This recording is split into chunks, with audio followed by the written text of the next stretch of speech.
One of the number one reasons why women struggle with dating and relationships today is that they choose men who are not ready for anything real. Ladies, there are lots of great relationship-ready men out here. However, you need to learn how to choose them. I wrote this book to teach you how to do just that. Get your copy of Choose Well, a simple formula to determine the best man for you on Amazon today. Good afternoon. It is a rainy day here. What's today? Tuesday? I don't even know what day it is, y'all. But it is rainy today. We needed the rain. So I'm actually really glad because we really needed the rain. And my tomato tree, I still have not taken down my tomato tree. My tomato tree is still making tomatoes. But the truth is I need to take my tomato tree down because it's pretty much done, right? But we needed the rain, our grass, and just, it's so dry. So it's been so dry last month here. So we needed the rain. But today is a rainy day. It was hard for me to get up, as it always is on days when it's rainy. But I had a couple sessions this morning. So I've already had a couple sessions this morning. But I want to pop in and talk with the ladies. Hi. I want to talk with the ladies today. This is all about my ladies. And it is about the male-centered narratives that are keeping a lot of you all stuck. Okay? And you know what? Y'all, I'm shining. A lot of people tell me that the reason why I maintain my youth, and I've had estheticians tell me this, the reason why I'm maintaining my youthful glow is because my skin is so oily. They said, Anita, that oily skin that you had as a teenager that you hated so much, or that oily, that ability to have very moisturized skin, and you hated that is a blessing to you now. But yeah, my skin stayed moisturized. My skin stayed oily. And apparently it's helping to keep me youthful. So anyway, but today we're going to talk about the male-centered narratives that are keeping a lot of women stuck. And I'm going to preface this conversation because I'm on a live. I'm going to preface this conversation by just letting the gentleman know that, okay, you can be in this live. That's fine. My platform is open to men and women. But just understand, as I have to keep reminding you all, I started my platform for women. My platform is centered around helping women reclaim their power, their feminine power, their femininity, right? And all things femininity. That is really what my platform is all about. Now, I happen to be a couples therapist in the real world, in real life. And so I'm always going to be in support of healthy relationships, healthy marriages. That's what I'm all about. But this platform is primarily for women. It's primarily to help teach women the tools and the skills that they need to feel really good, to have an amazing life, and to welcome an amazing man in that amazing life, right? And to learn how to choose a really, really good, healthy, masculine man. That is what my platform is actually about. And that process starts with us. That process starts with the woman. So the woman has to learn her self-worth and her confidence, and she has to have high self-esteem. Those are the things that she needs to work on for her to attract and draw in a really good man into her life. So feminine women, we need men, but we need good men. We need good men. Those are the only types of men that we will allow access to us. Those are the only types of men that we will deal with.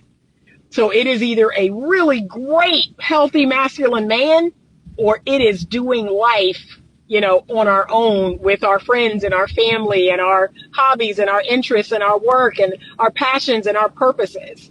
That's it. Those are the only two lives that we want to have. But this whole, taking any old man, I'm good. I'm good. If I need to just take any old man, no, I'm okay. I'm okay. So today's conversation is to the ladies, to the women. And ladies, I'm going to talk about some of the narratives, the male-centered narratives that men are running you, men are telling you, men and men's platforms are talking about this. These are the stories, the narratives that you all keep listening to. And the bad news is some of you all call yourselves being nosy and you'll tiptoe over to these platforms and you'll listen to these videos or listen to these podcasts or listen to these, the content they're creating. And then before you know it, you have completely forgotten who you are. You have completely lost all feminine power. You have completely fallen into this, rhetoric that they're saying, and you believe it. You believe that, yeah, that's true. That's 100% truth. No, it's not. It's just a story. It's just a narrative that they have to sell you. And here's what I want you to understand. A lot of men sell these narratives because they benefit men. It benefits men to say, men won't wait for sex. That's the first one. Let's talk about the first one. Men won't wait for sex.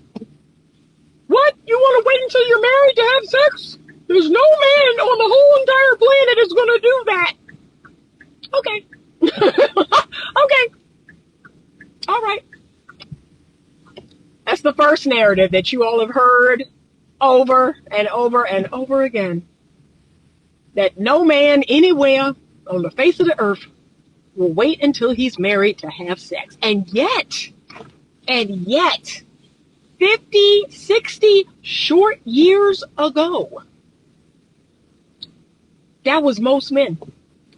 50 or 60 short years ago, most men waited until they were married to have sex. Let's go here.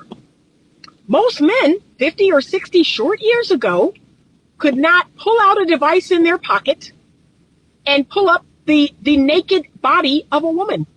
They did not have access to lay eyes on the naked body of a woman. They needed to be married to see a woman's naked body. That is how much times have changed. That is how much times have changed. Okay? So because times have changed and now men are promoting this narrative, here's the thing, ladies, they want you to change. They want your self-worth and your value to change. They want you to go along with the twisted, sick, pornographic narrative that, hey, if you don't show me your naked body, I will pull out a device on my phone and look at other women's naked bodies. You go right ahead and do that because you're not seeing my naked body. And guess what? This is what it's going to take, ladies. This is what it's going to take. You're going to have to get stronger, and not stronger in the masculine way. You're going to have to get stronger in the feminine way. You're going to have to get stronger in the self-love way. You're going to have to get stronger in the self-worth way. And that is what a lot of you don't want to do. You'd rather be the masculina. You'd rather adopt these male-centered narratives and have sex with everybody because that makes you feel all powerful and like you're in control. You'd rather do that than actually do the truly healthy feminine work of loving yourself and having self-worth and self-value and self-respect and dignity. No, thank you. You go right ahead. You look at that naked woman on your phone. And if that will suffice, I guess, forever, right? Okay. I mean, I get it. But I don't want us to change. I don't want us to fall privy to the narrative, to fall into the story. I won't. And I cannot tell you how many men have personally told me, and some of you looking at this right now, you are those men. Oh, Anita, what you're telling women, you're going to keep them single. You're going to keep them from finding men. You're going to keep them from, you're the problem. You teaching women to have self-respect, to have dignity, to love themselves, to sleep with them before they're married to them and before they're committed to them. Yet you're the problem. Really? I'm the problem? I'm the problem? I'm the problem? Okay. So I guess I'm gonna keep being the problem. I guess I'm gonna keep being the problem. Cause that's exactly what I'm gonna keep telling women. Like I'm gonna keep telling women to love yourself, to honor yourself, to have standards and morals and values, and find someone that can appreciate that. Seek to be respect over being liked. I'm gonna keep saying that. It's gonna make y'all real mad. But the truth is, ladies, the reason why all this has gone to complete hell is because women have changed. Women have changed, and I don't believe all those changes have been for the good. Can I be honest? A lot of these changes that y'all have undergone are not good changes. They're not healthy changes. They're not positive changes. And you know how I know? Because a lot of y'all are on antidepressants. A lot of y'all are on anti-anxiety meds. And a lot of y'all, you're not happy. You're crying. You're making TikTok videos crying all the time. And a lot of y'all, are unmarried, never married, single parents. I'm not talking about those of you all who were married and divorced over some ridiculousness. I'm talking about those of y'all who have never been married. So you're a never married single parent, and that life sucks. A lot of y'all are angry or bitter or hurt or disappointed. So the changes ain't good. Like the changes ain't working. Like, can we be honest? The changes that y'all are making, they're not working.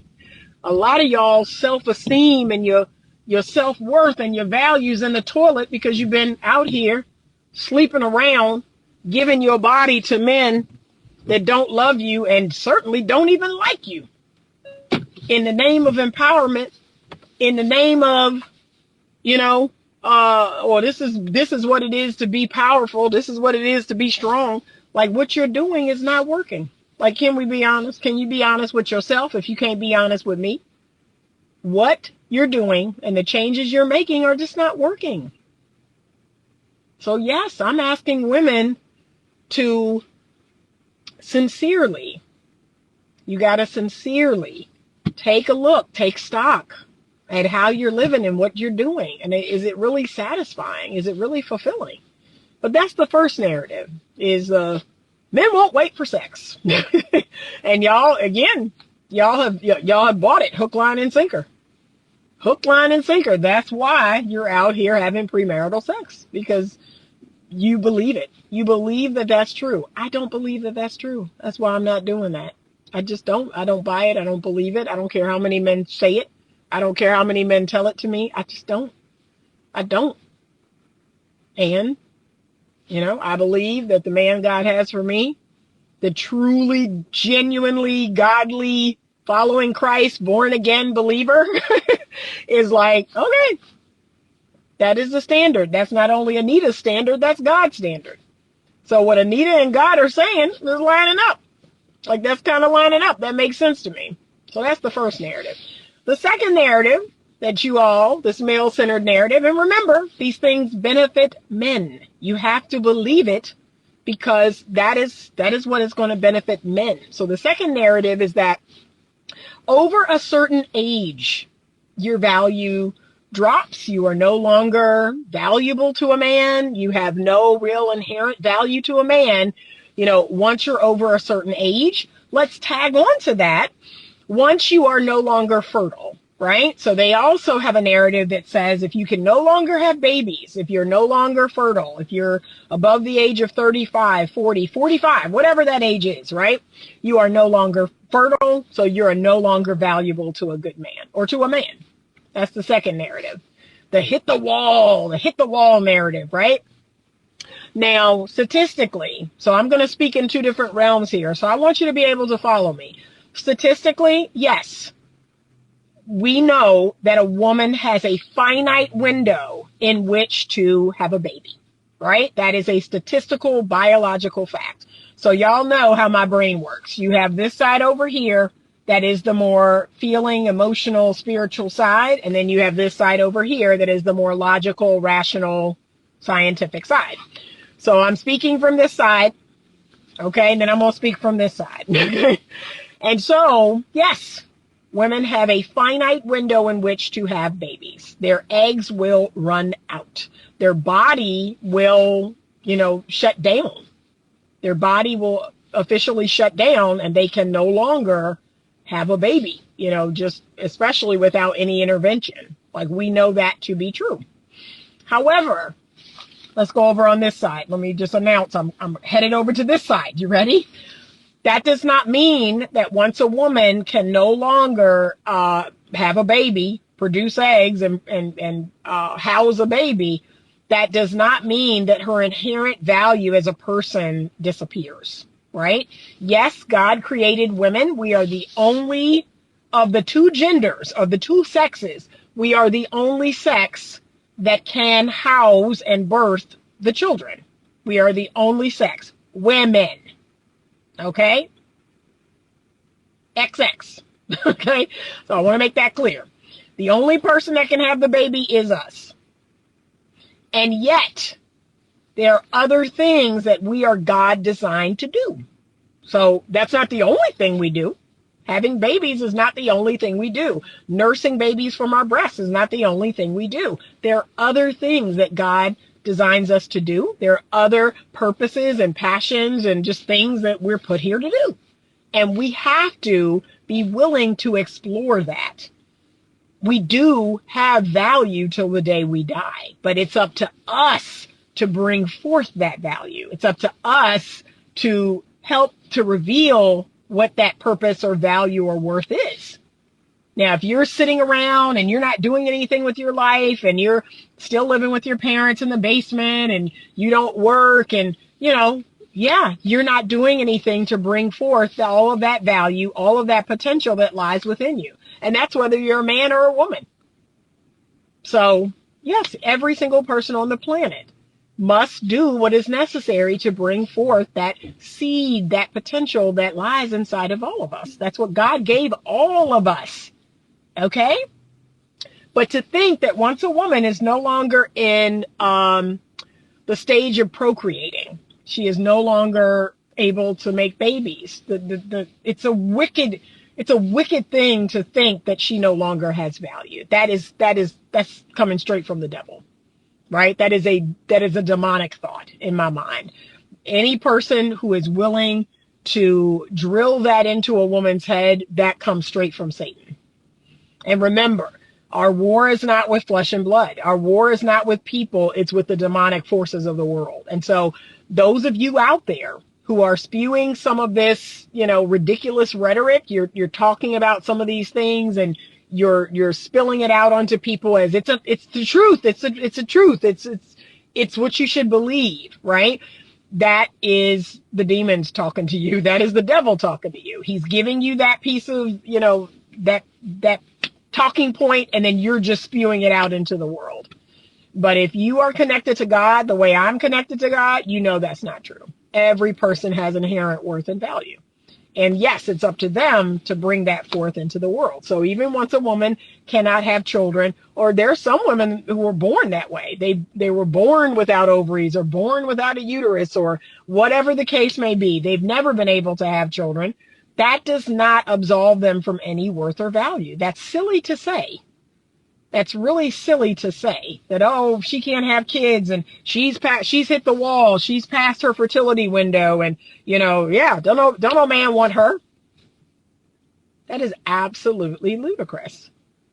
It truly is. And you see how evil it sounds. It's very evil. But ladies, you all are buying this narrative, hook, line, and sinker, that if you're over a certain age, if you cannot procreate, and again, the logical, rational, biological fact is, yes, women were created to birth all the babies. That's just a biological fact. So when I state that, that's not me saying, if you if you don't have a baby, you're worthless. I'm not saying that. Some of you won't birth a child. Some of you will not birth a child into this world. I was blessed in that I was able to do that, but some women won't. That does not mean that they have no worth or value. I think it's disturbing that women don't want to do that, but that's my opinion.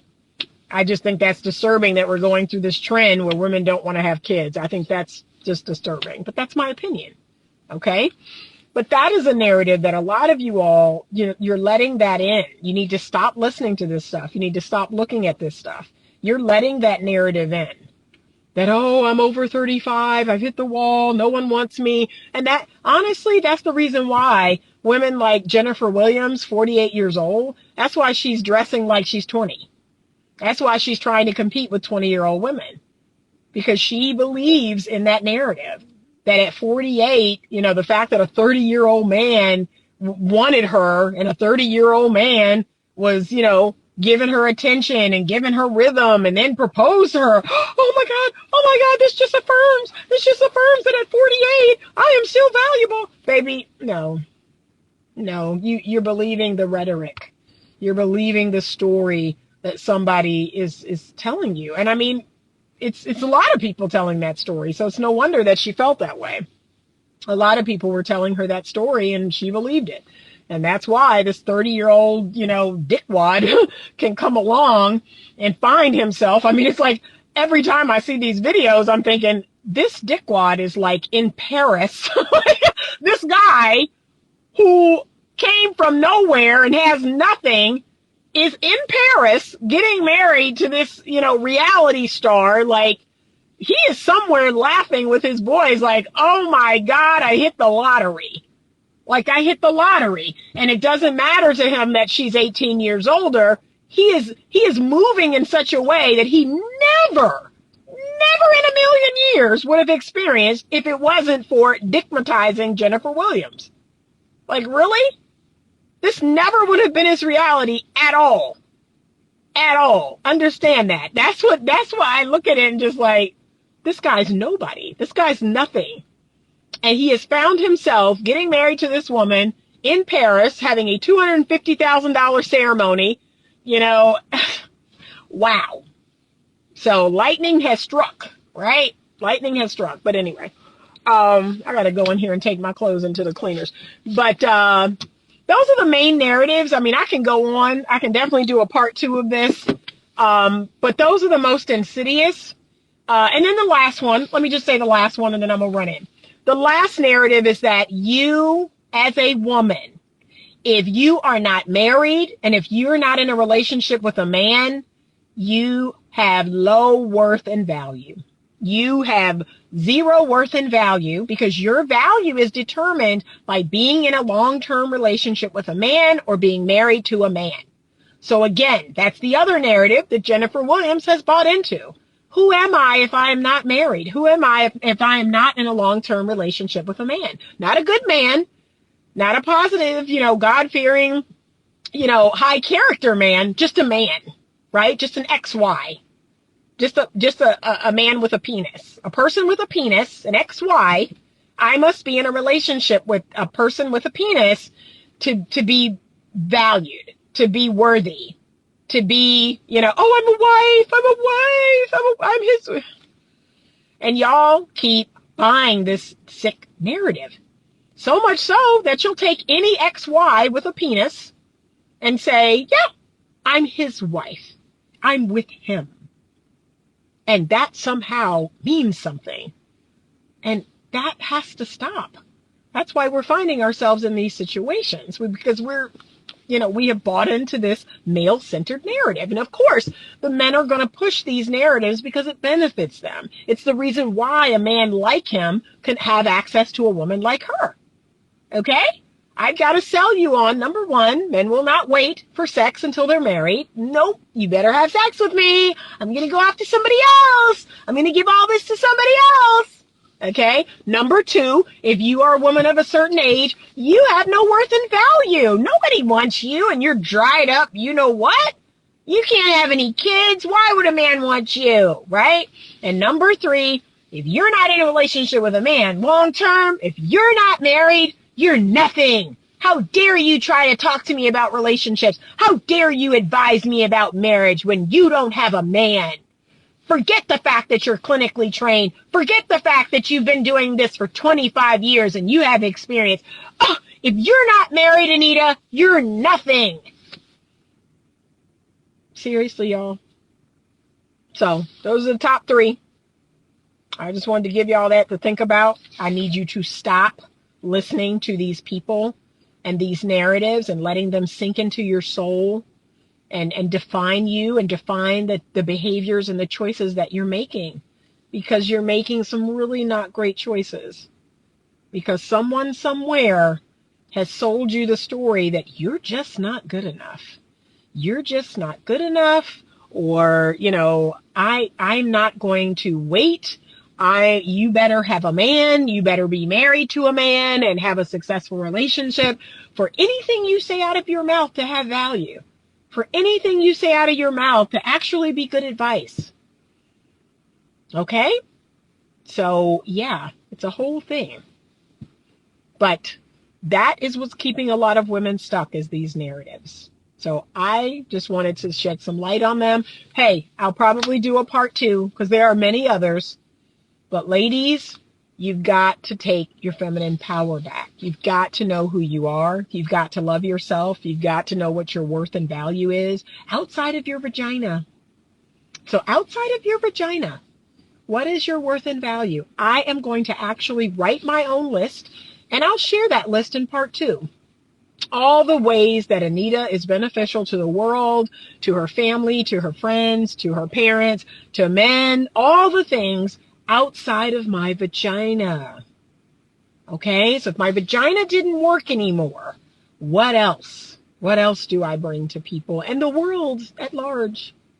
All right, have a great rest of the day. Thank you so much for joining me. I appreciate you all. If you're watching this on YouTube, please subscribe to the channel. I appreciate it. It doesn't cost you anything, and it helps me out tremendously. Please check the description box below for doing a one-on-one appointment, or if you need a consult, okay? And like this video and share it with someone if you thought it was beneficial, all right? Have a great rest of your day, and as always, stay open to love.